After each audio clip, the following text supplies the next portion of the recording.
Ուղիղ եթերում աշխատանքն է շարունակում Alpha News-ը, տաղավարում ինձ է միացել քաղաքագետ Ալեն Ղևոնդյանը, բարև ձեզ պարոն Ղևոնդյան, շնորհակալություն զրույցի հրավերն ընդունելու համար եւ շարունակելով թեման առաջարկում եմ անդրադառնալ Ռուսաստանի անվտանգության խորհրդի քարտուղարի հայտարարությանը, որը քիչ առաջ ընթերցեցի, ինչ մեսիջ ունի Շոյգուն։ Առհասարակ թեման մի քանի կտրվածք ունի, տեխնիկական, այսինքն որքանով Միացյալ Նահանգները ունի այդ կարողությունները մոդուլային այդպիսի կայաններ ստեղծելու, ասեմ, կա որոշակի փոքր փորձ ամերիկյան հարավային նահանգներում, որը ձախողվել է, ավելին հետագայում ձախողված ընկերությունների, այսպես տուժտուգանքը վճարել է ամերիկյան կառավարությունը։ Գումարած, որ մոդուլային այն տարբերակները, ինչ որ իրանք հետազոտել են եւ ամերիկյան հարավային կոնկրետ նահանգներում մի քանի, այսպես ասած, տիպային, այսպես օրինակ են ստեղծել, դրանք խիստ թանկ էին եւ հետագայում հրաժարվեցին այդ էլեմենտից։ Ինչ վերաբերում է Շայգուի հայտարարությունը, ինքը մի քանի կտրվածք ունի՝ տնտեսական, տեխնիկական, ռազմավարական, քաղաքական եւ իհարկե միջուկային, հա։ Չունենալով որևէ փորձ, որևէ այլ երկրում այդպիսի մոդելով այդպիսի քայլ ձեռնարկելու մասով Միացյալ Նահանգները այդ անվան տակ թափանցում է Հայաստան ու ոչ միայն թափանցում, այլ նաև դիրքավորվում է հետագայում նաև հեռանկարներում զարգանալու տեսանկյունից, այո, դա շատ խելամիտ է ամերիկյան շահերի տեսանկյունից եւ բնականաբար Ռուսաստանի մոտ մեղմ ասած պետք է խանդ առաջացներ։ Ռուսական խանդը կամ ազգային շահերի սպառնալիքները, որ ենք տեսնում, բավական հիմնավոր են եւ այստեղ իհարկե Հայաստանն է, որ ոչ այսպես միանշանակ կարգավիճակում հայտնվում, որովհետեւ թե իրավական տեսանկյունից ԵԱՏՄ տարածքի պետություն է, դրանով պայմանավորված մի շարք հանգամանքներով, պարտավորություններով, թե Ռուսաստանի հետ ունի ռազմավարական գործընկերային խոշորագույն պայմանագիր մեր պետության գոյության եւ տնտեսական զարգացման հեռանկարի տեսանկյունից, բայց մենք տեսնում ենք այն պահվածքը գործող իշխանությունների, որ առիթը բաց չեն թողում, այսպես երկու քայլ գնալու դեպի Ռուսաստանից արևմուտք, մեկ քայլ հետ գալու, այսինքն փորձում են իրենց լոյալությունը վաճառել Ռուսաստանի վրա։ Վենսի այդ հայտարարությունը ինքը ավելի շատ սիմվոլիկ հայտարարություն իրականում է, դեռևս դրա տակ ոչինչ չկա։ Ավելին ասեմ, դա շատ բիզնես հայտարարություն էր։ Այսինքն պետք է բավական լավ բիզնես տաղանդ ունենալ, գալ Հայաստան ու Ադրբեջան գնալու ճանապարհին մտնել Հայաստան, այստեղ 9 միլիարդի փաթեթի պայմանավորվածություն հռչակել։ Այդ հռչակված պայմանավորվածությունը գործող իշխանությանը քարոզչական էֆեկտ է տալիս ընտրություններից առաջ։ Դա հասկանում են ռուսները, դա հասկանում են Վենսը եւ դա հասկանում է իհարկե Հայաստանի գործող վարչապետը, որը այդ գործիքները օգտագործելու է նախընտրական իր այդ շրջափուլի ժամանակ։ Իդեպ պարոն Ղևոնդյան, Վենսի հայտարարությունը քաղաքական բախման թեմա է դարձել վերջին շրջանում եւ մինչ իշխանական թևը շնորհավորում է միմյանց այդ 9 միլիարդ դոլարի ենթադրյալ ներդրումների արդիվ, ընդդիմություն այն որակում է որպես ժողովրդի ուսերին դրվող հերթական պարտքի բեռ։ Եվ Հայաստանի Հանրապետության երկրորդ նախագահ Ռոբերտ Քոչարյանն էլ անդրադարձել թեմային, իրավիճակն անվանել է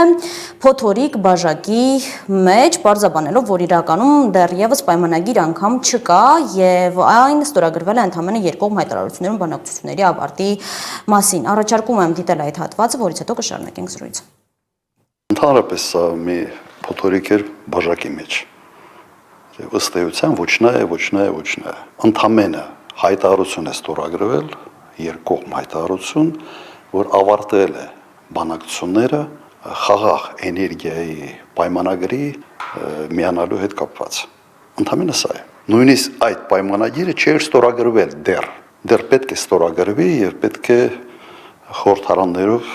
անցնի այդ պայմանագիրը։ Այսինքն նույնիսկ ստորագրվելու դեպքում ինքը չի ենթադրում, որ ոչ, ընդհանրապես միանում է մի պայմանագրի, որը ընդհանրապես տալիս է այդ իրավունք եւ այդ պայմանագիրը Միացյալ Նահանգները ստորագրել են 26 երկրի հետ։ Ես ուղղակի խորհուրդ կտայի մեր քաղաքացիներին մտնել Միացյալ Նահանգների դեսպանատան կայքը եւ տեսնել սա ինչ է։ Ուղղակի ավելի շատ sense ասեմ քարոզչական մի մեծ աղմուկ է բարձրացվել մի հարցի վերաբերյալ, որը ավելի շատ ռուտինային է։ Հիմա լավ է որ ստորագրել ենք, այո լավ է։ Հիմա մի լրացիչ պայմանագիր է, որի մենք անդամ ենք դառնում։ Բայց դա չի նշանակում ոչ ներդրում, չի նշանակում որևէ այլ բան, որևէ նաև խոստում չի նշանակում հրատմակայան կկառուցվի Հայաստանի Հանրապետությունում։ Որևէ պարտավորություն, որևէ ներդրում ընդհանրապես ներդրման մասին խոսք չի գնում։ Միացյալ Նահանգների փոխնախագահ ընդհանրապես այսպես ասենք առաջ էր մղում Միացյալ Նահանգների տեխնոլոգիան ատոմային։ Եվ լավ է անում եւ իսկապես յուրաքանչյուր երկրի ղեկավար պետք է փորձի իր երկրի տեխնոլոգիաները հնարավորին առաջ մղել դրսի շուկաներում։ ինքը իր գործը անում է, բայց դա չի նշանակում, որ մեր իշխանությունը պետք է այդ ամբողջը մանիպուլյացիայի շուրջ տա եւ փորձի հերթական անգամ ուղղակի խաբել մեր ժողովրդին։ Ձեր մեկնաբանությունը։ Գիտեք, այն ինչ որ ասաց երկրորդ նախագահը, դրանք փաստերի մասին էր։ Այսինքն այն ինչ որ կար, դա փաստ էր։ Դա հայտարարություն էր, որը կարող է դառնալ առ ոչինչ, դա այդ հայտարարությունը կնքել են 20 քանի երկրներ, այսինքն դրանք հնարավորություն են ստացել հասանելիության ինչ որ կարգավիճակ ունենալ ինչ որ տեխնոլոգիաների։ Հասկանում եք, շատ նման է trip-ին իրականում։ Նախա ստորագրելու մասին, այսինքն ոչինչ դեռ որոշված չի, ոչինչ դեռ իրականություն չի դարձել, դրա իրատեսականությունը խիստ փոփոխական է, որովհետև վաղը չեմիս օրը կարող են Թրամփն ու օրինակ Ռուսաստանի ղեկավարը կամ Չինաստանի ղեկավարը իրենց բանակցությունները անդրադառնալ միջուկային Հայաստանի հետ կապված միջուկային թեմաներին, իսկ մեծ գերտերությունների ղեկավարները միջուկային թեմայով բանակցում եւ որոշեն, որ այստեղ այլ ֆորմատով է պետք իրականության մեջ տեղավորել այդ մոդուլային կայանները կամ պետք է ենթադրենք կոնգլոմերատ ստեղծվի եւ այլն եւ այլն։ Գիտեք, ելի եմ կրկնում, խնդիրը քարոզչական գերակուր տալն է հասարակությանը։ Ծառայության ժամկետի նվազեցում, պարտադիր բժշկական ապահովագրություն, trip, խաղաղության խոստումներ, հիմա էլ մոդուլային միջուկային կայանները, դրանք բոլորը նախընտրական process-ի էլեմենտներ են։ Եվ իր տեսականության դաշտում, քաղաքական ռեալիզմի եւ տեխնոկրատիզմի դաշտում տակը դեռևս ոչինչ չկա։ Ավելին ասեմ, խիստ անհավանական է, որ տակ ինչ-որ բան լինի։ Եվ այստեղ մի կարևոր բան, ներդրում բառը այստեղ օգտագործելի չի։ Նրանք մեզ հնարավորություն են տալիս օգտվելու ինչ-որ տեխնոլոգիայից, որի համար վճարելու ենք ովքեր մենք։ Այդ գումարը 9 միլիարդ ինչի մեջ է ներառվելու։ Ենթադրենք այդ ատոմականները ստեղծվեն այն սակագնի մեջ, որտեղ հայերը, հայ քաղաքացիները, Հայաստանի քաղաքացիները վճարում են իրականացնել։ Դուք հասկանում եք, դա ինչ ոչ շահեկան մոդել է մեր տիպի պետության համար։ Եվ երկրորդը, մենք այստեղ գեոպոլիտիկ, նաև տեխնոլոգիական ծուղակի մեջ ենք հայտնվում, որովհետև նախ այստեղ հարցեր են առաջանում, բայց մշակված ուրանը որտեղ է թաղվելու։ Հայաստանը ունի գերեզմանոցներ, դա նշանակում է էական խոչընդոտներ Հայաստանի անվտանգության, առողջապահական անվտանգության, ֆիզիկական անվտանգության տեսանկյունից։ Այստեղ ավելի շատ հարցեր են եւ իրականում խոսակցությունը ոչ մի բանի մասին, մինչդեռ Փաշինյանի տեսանկյունից դա քարոզչական քայլ էր, որը փորձելու է վաճառել հասարակության վրա։ Ռոբերտ Քոչարյանը իր տված հարցազրույցի ժամանակ նշեց, որ Ամերիկայի Միացյալ Նահանգները նմանատիպ փաստաթուղթ ստորագրել են 26 երկրների հետ եւ ինչ կարելի է ենթադրել այդ 26 երկրներին 9 միլիարդի ներդրումը արվելու։ Որևէ երկրում process չի գնացել, որևէ երկրների կենսագրությունը այս բիզնես առաջարկի մասով ես անհրաժեշտ չափով չեմ տիրապետում, բայց գիտեմ, որ որևէ տեղ ակետից բկետ process-ը չի գնացել։ Հայաստանի պարագայում 14 միլիարդ կարծես թե արտաքին պարտքին ավելանում է եւս 9 միլիարդ, դրանից բխող հետևանքներով, այսինքն Հայաստանի ամեն քաղաքացու վրա, այսինքն այդ թվում չծնված երեխեքի վրա մի քանի արդեն երևի հավանաբար 10,000 անցնում է այդ պարագայում։ Այսինքն գիտեք ոնց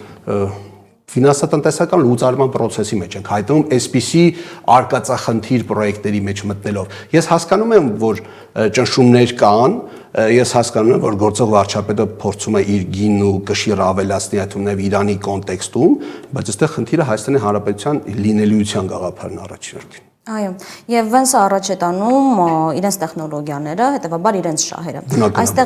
Այստեղ խոսել Հայաստանի Հանրապետության շահերի մասին տեղին է։ Այստեղ պետք է խոսել բացառապես գործող վարչապետի անձնական եւ 26-ի ընտրություններին վերարտադրվելու շահի մասին։ Եթե մենք ուսումնասիրենք այդ թվում նաև ասուլիս, այնտեղ հնչեցված մտքերն հասկանանք, որ ինքը փորձում էր այն ամեն ինչը ինչ որ առաջարկում ամերիկացիների կողմից կապել իր անձի հետ, այսինքն եթե ես կմնամ իշխանության, այդ բոլոր պրոյեկտները միսոարյուն կստանան։ Քանի պրոյեկտ է գործող վարչապետի ժամանակ իշա Հայաստանի իրականություն դարձել։ Մի անուն կարող եք տալ։ Արցախի հանձնումից բացի այս կոլապսից բացի, այս ատելության մթնոլորտից բացի, ինչ դրական մի էլեմենտի ենք արժանացել, որովհետև բան չենք արժանացել։ Եվ եզրափակելով թեման առաջարկում եմ անդրադառնալ նաև այս ամենի արդյունքում Հայաստանի եւ Ռուսաստանի միջև հարաբերություններին վատթարացմանը գուցե։ Բնականաբար Ռուսաստանը մեղմացած խանդով է վերաբերվելու այս ամեն ինչին, եթե այսպես շատ զուսպ արտահայտենք, որովհետև միջուկային էներգետիկան դա գեոպոլիտիկ ազդեցության տարածաշրջան է։ Գումարած, եթե Հայաստանում չլիներ ատոմակայան, որի սպասարկումը, ֆինանսական կառավարումը եւ դրա հետ կապված տեխնիկական բոլոր խնդիրները լուծում է Ռուսաստանի ատոմային էներգետիկայի կազմակերպությունը Հայաստանի կառավարության հետ պայմանագրի շրջանակներում։ Մենք բազմաթիվ խնդիրներ ունենք։ Ավելին ասեմ, այդ քաղաքական գործիչները կամ պետական գործիչ կոչվածները առհասարակ չեն էլ պատկերացնում ինչի մասն է խոսում։ Ընդհանրապես գաղափար չունեն միջուկային էներգետիկան ինչը։ Դա Հայաստանի դրամաչափի իրողություն չի։ Այստեղ ուրիշ խնդիր էլ կա։ Հայաստանում կան ուրանի հանքեր եւ հեռանկարում միգուցե այդ ուրանի հանքերն էլ դառնան, այսպես ասած, բանակցային օրակարգի էլեմենտներ եւ այլն։ Ու այդ ամենը կարող է վնասել Հայաստանի ինքնիշխանության եւ գոյութենական շահերին եւ մենք դառնանք տարբեր բանակցային շրջանակների, պետությունների, այսպես առևտրի առարկան, այսինքն սեղանի շուրջ նստելու փոխարեն հերթական անգամ հայտնվենք սեղանի վրա։